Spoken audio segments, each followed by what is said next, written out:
अस्सलाम वालेकुम। आज का हमारा टॉपिक है सिरप जिंक का इस्तेमाल। डायरिया के अंदर सिरप जिंक का इस्तेमाल काफ़ी देखने को मिला है।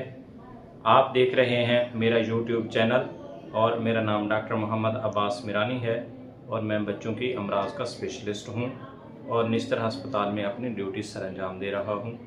इसके अलावा प्राइवेट क्लिनिक बनाया हुआ है, वहां पे हम बच्चों को काफ़ी सारी सर्विसेज देते हैं जिनमें उनकी ट्रीटमेंट की सर्विसेज हैं, डायग्नोस्टिक सर्विसेज हैं और इसके अलावा ये हेल्थ अवेयरनेस की जो सर्विसेज अब हमने स्टार्ट की हैं जो बिल्कुल फ्री ऑफ कास्ट हैं और आपको हम मुख्तलिफ वीडियोस भेजते हैं जो कि आप वॉच करें और इनको लाइक और सब्सक्राइब करें, कमेंट करें, दोस्तों के साथ शेयर भी करें। तो सिरप जिंक के हवाले से मैं ये कहना चाहूँगा कि ये डायरिया के अंदर इस्तेमाल इसका देखने में आया है। आलमोस्ट सभी फिजिशियन जो डायरिया का बच्चा देखते हैं या नमूनिया का बच्चा, उसको ये प्रेस्क्राइब करते हैं और बच्चों में काफ़ी अच्छा इसका इफ़ेक्ट नज़र आता है। इसकी चंद वजूहात हैं। एक तो ये इनएक्सपेंसिव है यानी सस्ता है, दूसरा ये सेफ़ है। ये यूज़ के लिए इसका जो है वो सेफ़ है बिल्कुल, और इसी तरह ये इजी टू यूज़ भी है। ओडी डोज में है, सिर्फ दिन में आपने एक मरतबा देना है और 14 डेज़ के लिए देना है। तो अब हम देखेंगे कि इसकी वजह से जिंक की वजह से डायरिया पर क्या असर पड़ता है। फर्स्ट ऑफ ऑल तो डायरिया का जो एपिसोड होता है, अगर उसने लंबे अरसे के लिए लॉन्ग लास्टिंग हो तो उसकी जो ड्यूरेशन है वो जिंक सिरप देने की वजह से कम हो जाती है।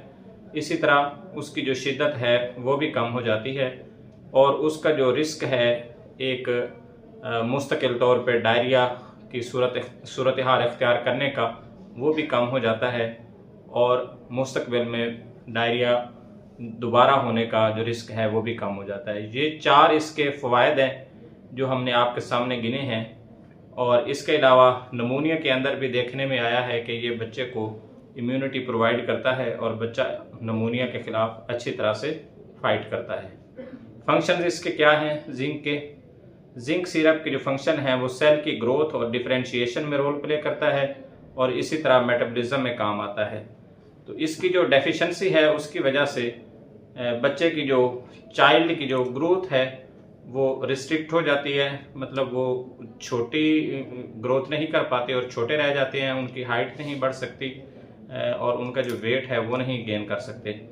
इसी तरह जो इन्फेक्शंस वगैरह के अगेंस्ट उन्होंने क़ुव्वत मुदाफ़ियत गेन करनी होती है, वो जिंक की कमी के बायस वो उनको नहीं हासिल हो पाती और इसी तरह वो बार बार बीमारियों का शिकार होते रहते हैं और जिंक की कमी की वजह से जो मार्बिडिटी है और मार्टेलिटी है उसमें इजाफा देखने को मिला है।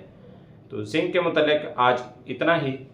आप जब भी आपको सिरप जिंक प्रेस्क्राइब किया जाए, मशवरा दिया जाए, तो आप जिंक का इस्तेमाल करें अपने बच्चे के लिए।